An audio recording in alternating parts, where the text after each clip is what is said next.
It is expensive. We think this works. We think it's valuable to do. It's on to the next stage for these mock-ups as Homeland Security unveils the completed prototypes for President Trump's border wall.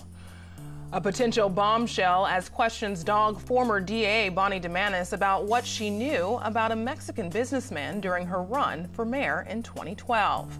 And local researchers will soon have a new tool in their arsenal to help understand the dramatic changes happening in one of the world's harshest environments. KPBS Evening Edition starts right now.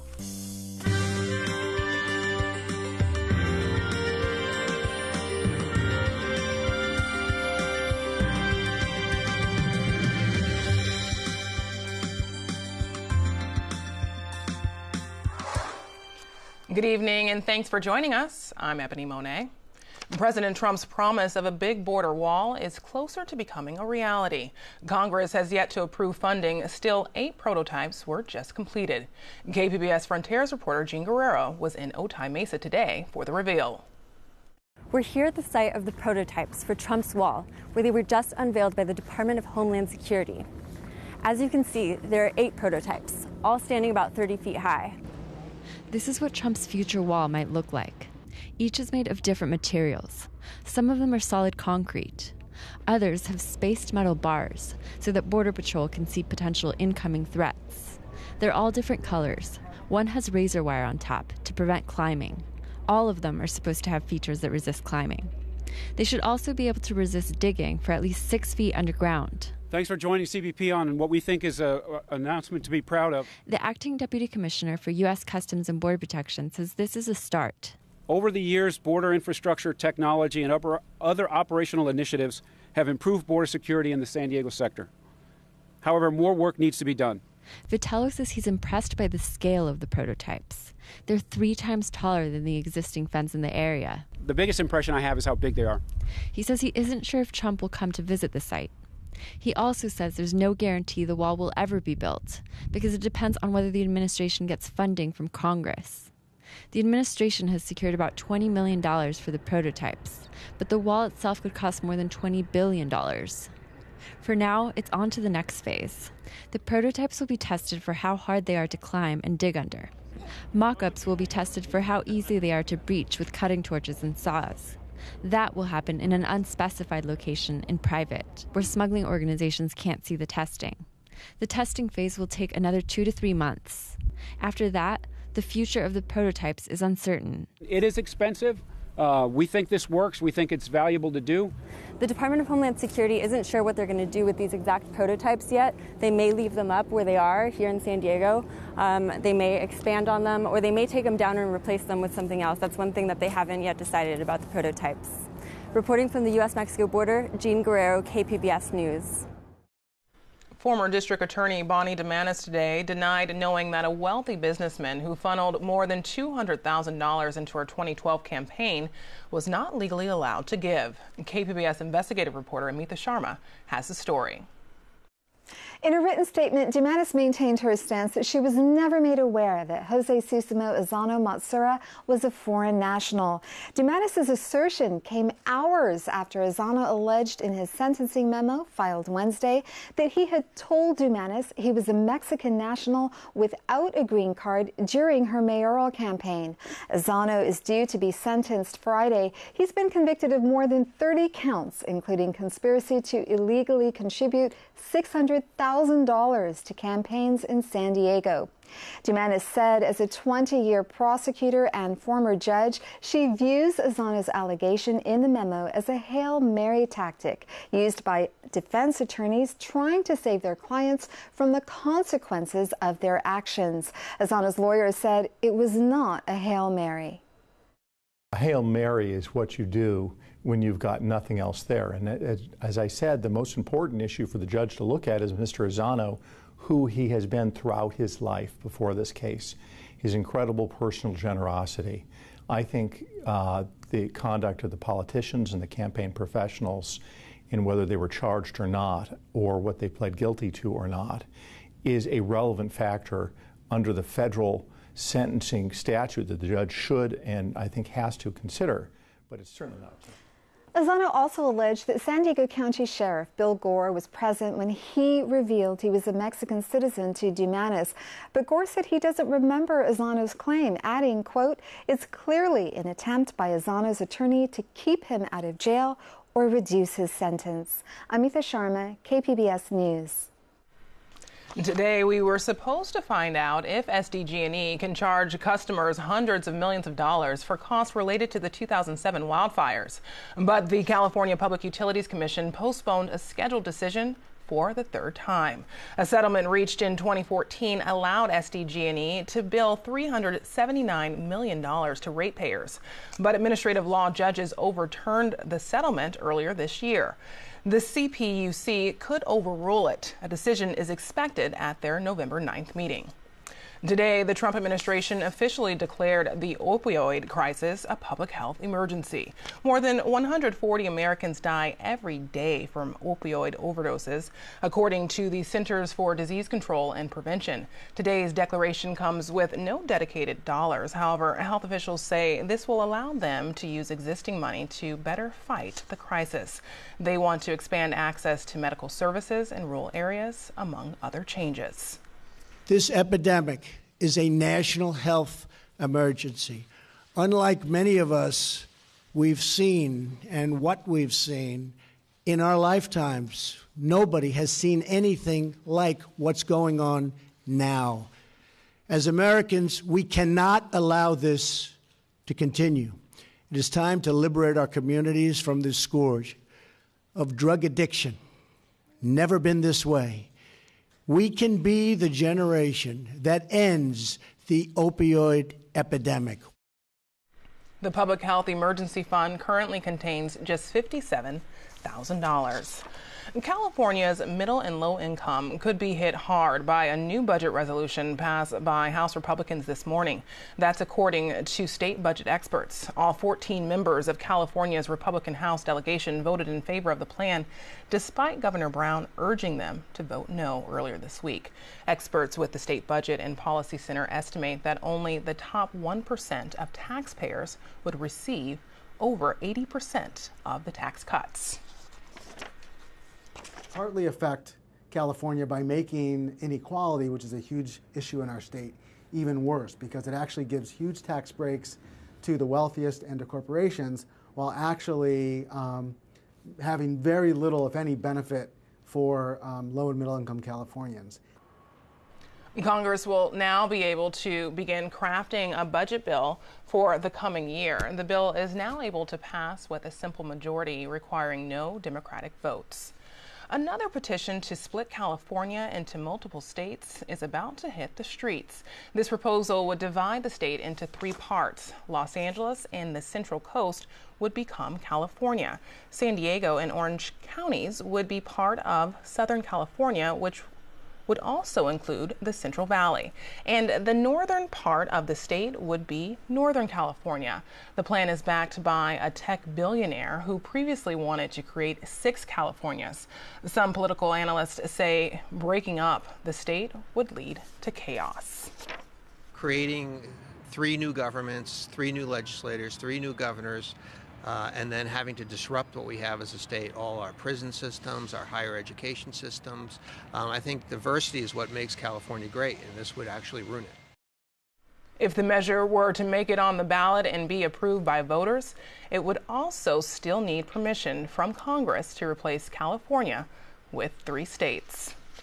A historic San Diego hangout gets a fresh start. The Jackie Robinson YMCA was reintroduced to the public today.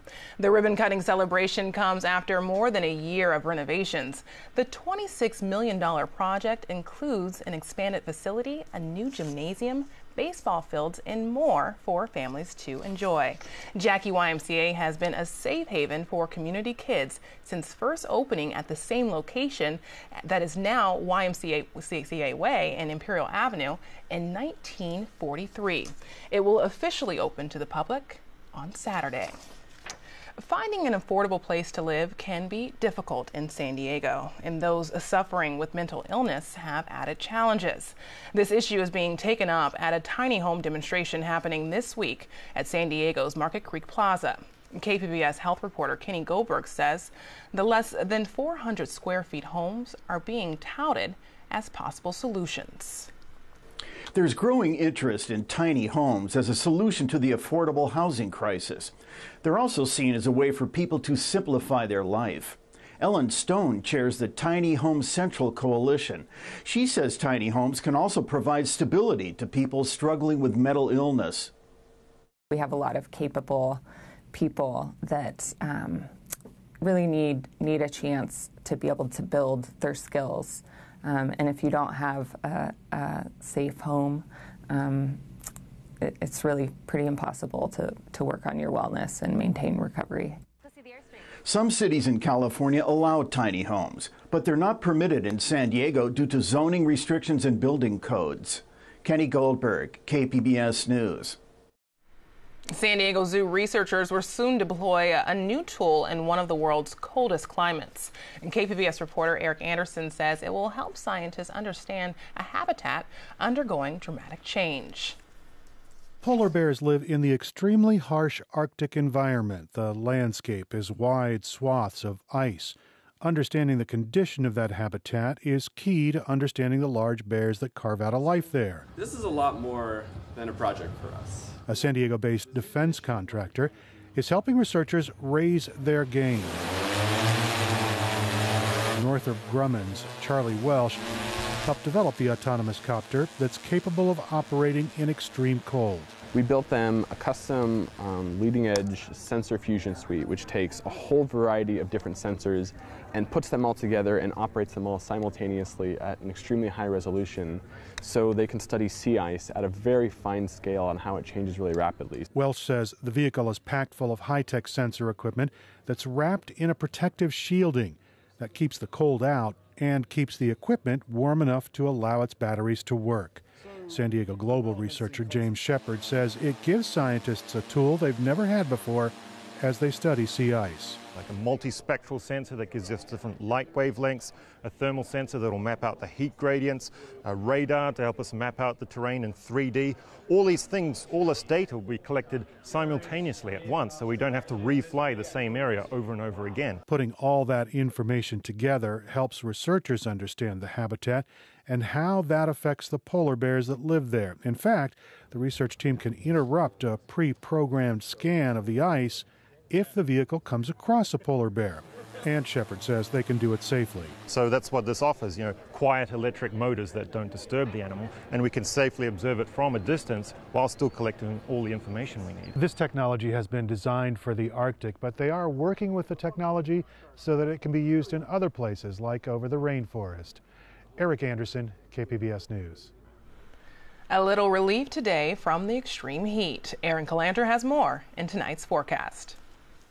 Well, we are still seeing some very warm conditions out here, well above average, but nothing like we have seen here the last couple of days.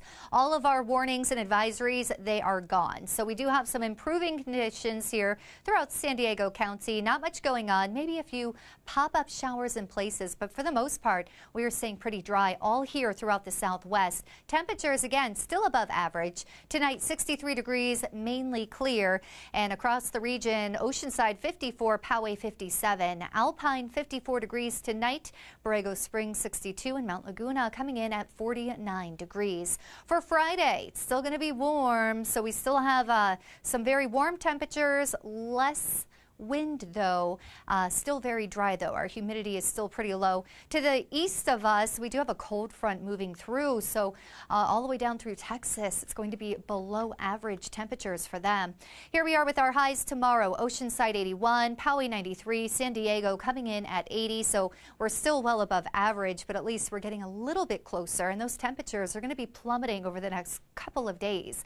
Borrego Springs 95 and Mount Laguna 73 degrees. Across the country, as I said, look at this big dip in the jet stream. That's bringing some really cool air down into the deep south, even into Texas. And we are seeing temperatures 10, even 15 degrees below average in those regions. Along the East Coast by this weekend, it's going to be awfully wet. This moist air coming up out of the south, bringing some downpours across much of the east. Here we are along the coast. Our temperatures were in the 80s now. By Sunday, we'll be in the 70s. And then by Tuesday, down to 71 degrees, staying dry and sunny. Inland, we're in the 90s right now. By Sunday, we're in the 80s, and then Monday, Tuesday, down into the mid-70s, staying dry. In the mountains, the cool spot, of course, we're in the low 70s. By Sunday, we reach 70, and then Monday, Tuesday, down in the low 60s. So it's time to pull out those jackets. In the desert, staying warm, though. 95 today, slowly, gradually dropping down to the upper 80s. For KPBS News, I'm Erin Calandra. There's a buzz in the wine world. Orange is the new white. AP reporter Michael Hill explains. Harvest time in the vineyards of New York's Finger Lakes. Grapes are being picked for white wines, red wines, and orange wines. Lighter than reds and richer than whites, orange wines are creating a buzz with their unique tastes. Pretty outgoing characteristics, very spicy, peppery, a lot of tea flavors too come through. These wines are not made with oranges. The color comes from fermenting white wine grapes with their skins before pressing, like red wine grapes. The wine takes on color and flavors from the skins. The ancient technique is being revived at wineries like Atwater Estate Vineyards. Many winemakers call them skin-fermented wines. That makes it clear to drinkers these wines come from the vine and not a citrus grove.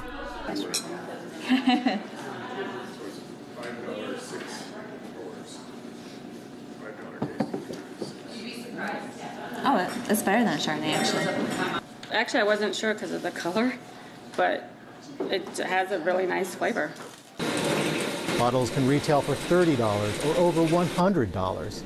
But even enthusiasts note the wines are not for everyone. They're more thoughtful wines. They're more meditative. They have a lot of levels and of flavors, a lot of flavors that are not normally found in table wine. Production remains small worldwide. A splash of orange in a sea of reds and whites. Michael Hill, Associated Press, Burdett, New York. New programs are offering hope for veterans dealing with post-traumatic stress. In tonight's SciTech Report, Gina Presson shows us veterans learning new skills as they develop a network of support. We have a term, post-traumatic stress, that's well known across the United States, and we've attached that to our veteran population. Brian Anderson is the founder of the Veterans Alternative Center in Holiday, Florida. Here, veterans are given an opportunity to deal with the trauma they've brought back with them from war. Post-traumatic growth takes a point in time, that same traumatic incident that someone might have gone through, and it looks at the growth factor for that person, how they can actually utilize that experience that they've gone through and use that to propel them in their life afterwards, to help others out. Veterans are introduced to a variety of activities to help reestablish themselves back home. Post-traumatic growth is really focusing on life after war, focusing on purpose, direction, and motivation for each one of our men and women who are coming home and helping them reestablish themselves inside the civilian world. The camaraderie is definitely one major piece. The physical fitness, nostalgic as well. And then we bring in other pieces to help them overcome some of the hypervigilance that they might face after coming home from war. Some of the yoga that we do to help calm the breathing, and martial arts to kind of help a warrior really stay intact with that primal instinct that they've unlocked, but to utilize it in a healthy way so that they can become great leaders and responsible citizens in life after war. The Warrior Sailing Program is another organization aimed at helping veterans returning home from the battlefield. The main goal of the Warrior Sailing Program is to introduce wounded service members and give them opportunities in sailing, and we put on 3-day basic training camps all around the country. Although these veterans are learning sailing, the program has tremendous therapeutic value. The major part of the therapy that we provide is almost disguised in the sport. The sport itself of sailing is teamwork. It's working in small groups. You have to communicate with each other. But there's also the competitive side. Shernay is a military veteran with PTSD. She looks for ways to help alleviate her symptoms. Depression is the biggest thing, and anxiety, and having to deal with a lot of people and crowds. She came to the sailing camp held in St. Petersburg, Florida, not knowing what to expect. People think that when you go sailing that you're just on a boat and you're riding, but when you're doing the sails and you're at the helm and all that, it's a lot of work. And the hard work has paid off. Shernay recognizes the benefits of sailing into a new future. Personally, it's been really good because it gets me out of my shell. It gets you out there, it gets you active too. And meeting with other vets and having things in common really helps. Jamel was wounded in Afghanistan.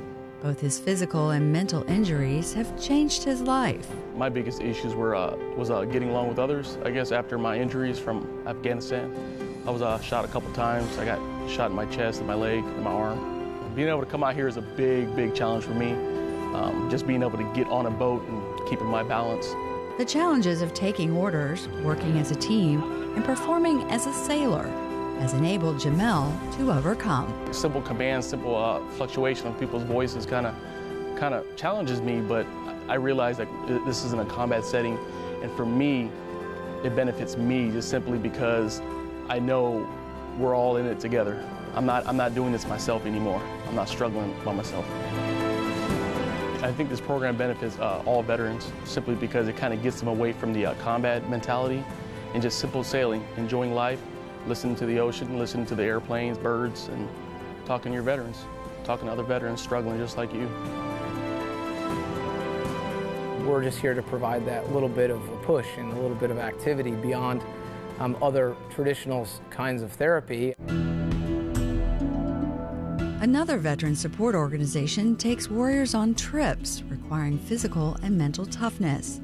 The Combat Wounded Veterans Challenge takes participants on mountain climbing expeditions as well as underwater adventures.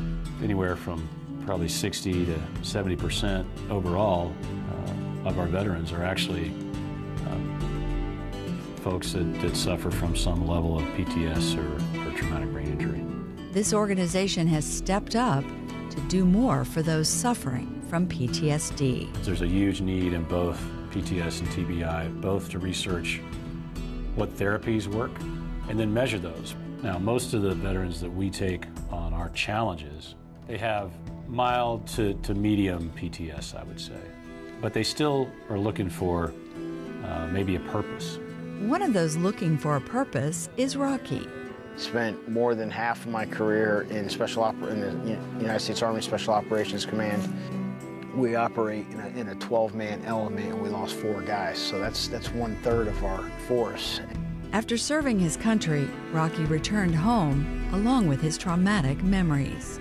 Post-traumatic stress manifests itself with me as being, through anger. I almost lost my family and a few friends I did actually lose. It's tough. My Care Coalition advocate called me up and said, hey, I've got this trip up in Alaska to go out and on a trek. Is it something you'd be interested in? And I was like, wow, you must have read my mind. With the challenge behind it, with your teammates pushing you, everybody thrives off of each other. If nothing more, it puts you in a place where you were before your traumatic event, and you feel whole again. Whether finding camaraderie at a backyard barbecue, working as part of a team on a sailboat, or climbing high upon a mountaintop, veterans, their families, and support organizations are working together to help fight the devastation of post-traumatic stress. You can find more stories like that one on SciTech Now, Sunday nights at 5:30, right here on KPBS. A high school student in Pennsylvania is taking a cue from Taylor Swift. He's shaking off the teasing from his peers about dance classes. From PBS NewsHour Student Reporting Lab, student producer Pam Kapoka shows us how he can dance away his anxiety. I've danced for 8 years. Jazz, tap, and ballet, as well as lyrical, modern, and contemporary. When I first started, I was afraid to tell people. Some of them don't ever agree with it or accept it. I think boys are often stigmatized and encouraged to do something else. It's a lot easier for parents to give a boy a baseball bat or a football and say, that's my boy. Most other guys don't react too well. It's like try and poke fun at me. I think Sean has probably lost friends, but from my parental perspective, I think those have been minimal. He's really connected with a niche group of people who like him for who he is. There are some days when it gets to me. People typically say like it's girlish or feminine, and that it's not a real sport. When I'm not dancing, it probably does the opposite of helping me with my anxiety. When I'm actually dancing, it helps a lot and it just gives me peace. Dance allows him to address the anxiety that builds up in him by being able to be extremely physical. It's very good for him to release some of that pent-up energy. I am pretty nervous to go up to the high school just because I'm not sure exactly how people react. It will probably get harder. You have to choose to surround yourself with people who help lift you up and separate yourself from those who are all about tearing you down. Step out there, put it out there, and say, this is who I am. There's something about the arts that gives life and purpose and meaning to life. You can find tonight's stories on our website, kpbs.org/evening edition. Thanks for joining us. Have a great night.